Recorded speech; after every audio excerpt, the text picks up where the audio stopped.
Présidentielle. Les dessous du patrimoine des candidats. Mélenchon se justifie, Le Pen et Fillon gonflent leur patrimoine, Dupont-Aignan et Asselineau aiment la pierre. Les petits trucs des déclarations de patrimoine des candidats à la présidentielle. Sans qu'ils fassent tout l'objet d'une enquête judiciaire, différemment des déclarations de patrimoine des candidats à la présidentielle laissent interrogateur, tandis que d'autres relevant de l'insolite.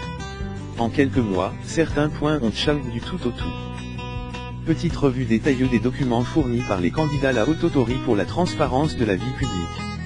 Les bons chiffres du livre d'Emmanuel Macron. La déclaration de patrimoine du candidat d'En Marche. De 2014 a suscité des interrogations quant à l'écart entre les revenus qu'il aurait perçus et ce qu'il a effectivement déclaré. Selon MTQ, l'ancien ministre de l'économie aurait perçu 3,3 millions d'euros de revenus entre 2009 et 2014, mais n'aurait déclaré qu'un patrimoine de 200 000 euros. Son entourage avait alors laissé entendre qu'Emmanuel Macron avait un train de vie soutenu, sans réussir à faire taire totalement ses critiques. Dans sa nouvelle déclaration de patrimoine, Emmanuel Macron relevait quelque peu ces chiffres. Mais la raison est simple, son livre Révolution a connu un franc succès en librairie. Résultat, il a touché 274 141 euros de droits d'auteur en janvier dernier. Par ailleurs, sans poster de biens immobiliers, Emmanuel Macron paye l'ISF, comme il l'a lui-même RVL. Paradoxal? En fait non. Comme le montre le Huffington Post, c'est au titre de son mariage avec Brigitte Macron qu'il rentre sous le coup de l'IMPT sur la fortune. Mais le bien immobilier qu'il y place appartient à sa femme et non lui-même. Le patrimoine de Marine Le Pen valu. La candidate d'extrême droite est prudente.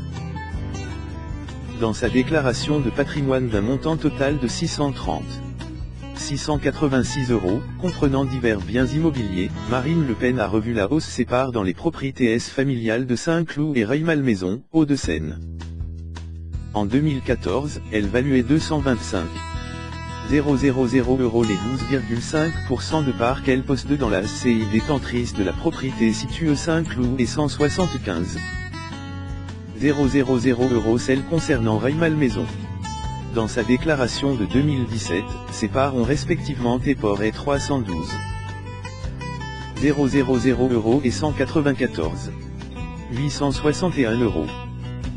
Entre-temps, le parquet national financier a ouvert une enquête sur de possibles sous-valuations ou omissions concernant les déclarations de 2014. La présidente du Front National semble donc avoir pris la mesure de la menace qui pèse sur elle en revoyant la hausse sa déclaration de patrimoine.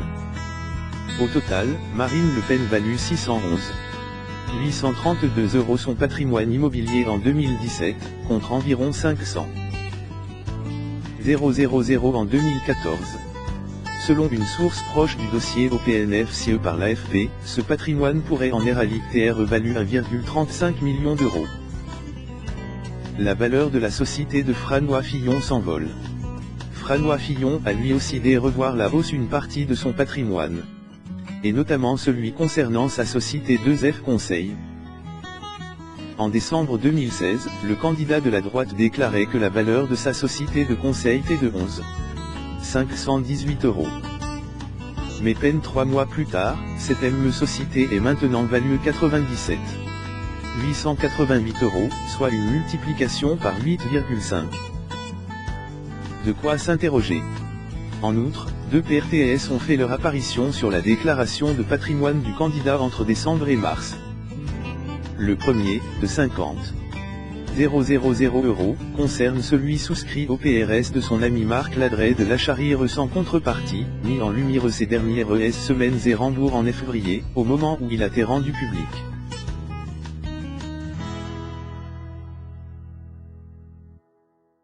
Le second est intitulé PRT familial. D'un montant de 30 000 euros, il aurait été souscrit au PRS de sa fille pour payer 16e PTS. Une chose est les différentes révélations du canard en Chaëne auront considérablement fait bouger la déclaration de patrimoine du candidat de la droite. Jean-Luc Mélenchon se justifie d'avance. Il a voulu couper court toute polémique. Quelques heures avant la publication des déclarations de patrimoine des candidats, Jean-Luc Mélenchon s'est fendu mercredi d'un billet sur son blog pour détailler sa situation. Ses principales explications portent sur son appartement de 110 mètres carrés, acquis en 2014 pour 800 000 €, dans un quartier populaire de Paris, PR6 des Îles, ajoutant y avoir érali pour 37 000 € de travaux. Il vogue également sa maison de campagne, située dans le Loiret et estime 190 000 €. C'est moins chic que les Alpes-Maritimes, mais c'est plus commode pour un week-end au lendemain d'un meeting ou d'une mission de TL, ironise des Îles. Si le candidat de la France Insoumise tient à se justifier, c'est que son patrimoine immobilier total dépasse le million d'euros, ce qui en fait un des plus aisés dans ce domaine, juste derrière François Asselineau et surtout, Nicolas Dupont-Aignan. Ce patrimoine immobilier s'ajoute des comptes en banque bien fournis, dépassant les 100 000 € au total. Peut-être inquiet d'éventuelles médisances sur ce patrimoine confortable, Jean-Luc Mélenchon a tenu marquer sa différence avec ses adversaires. Je n'ai pas acheté d'un CHTO au me loger, ni d'un parti politique CR par mon père. Je ne fais pas semblant d'habiter à Chenin-Beaumont, je n'ai ni voiture ni chauffeur. Je n'ai jamais bénéficié des programmes de Young Leader des USA, ni de leur équivalent dans aucun pays. Aucun membre de ma famille n'a été mon emploi, aucun n'a été mis en cause dans une affaire fiscale, GRNTIL, dans une allusion Pen voit le François Fillon, Emmanuel Macron et Marine Le Pen. Le petit empire immobilier de Nicolas Dupont-Aignan. Le président de Debout la France et de TRS loin le candidat à la présidentielle ayant le patrimoine immobilier le plus important, dépassant les 2 millions d'euros au total.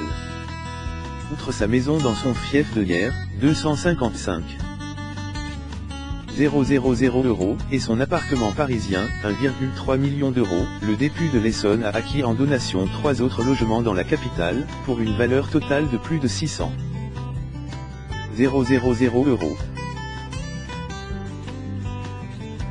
L'immobilier constitue le domaine privilégié du patrimoine de Nicolas Dupont-Aignan, qui ne possède aucune assurance vie et aucun placement financier. De plus, ses comptes en banque sont moins nombreux et beaucoup moins fournis que ceux d'une grande partie de ses adversaires. Preuve que le candidat favorise le placement dans la pierre, il a également investi dans une sculpture en granit estime 25 000 €. Les appartements paulinsiens de François Asselineau. Candidat surprise de cette présidentielle, François Asselineau s'est soumis pour la première fois à la déclaration de patrimoine. On y apprend que El Narc possède 65% d'un appartement parisien, pour 975 000 € et 75% de sa résidence secondaire dans la NIVRE, soit un montant de 75 000 €. Mais le président de l'UPR possède également 2 logements en Polynésie française. Financés par des PRTS, ils sont d'une valeur estime 159 000 € et 117 000 €. Un placement intéressant car l'investissement en Polynésie est soumis à un régime fiscal avantageux pour encourager le développement du territoire. Selon la Direction générale des affaires économiques de Polynésie, il est ainsi possible d'économiser 30% sur un projet d'investissement.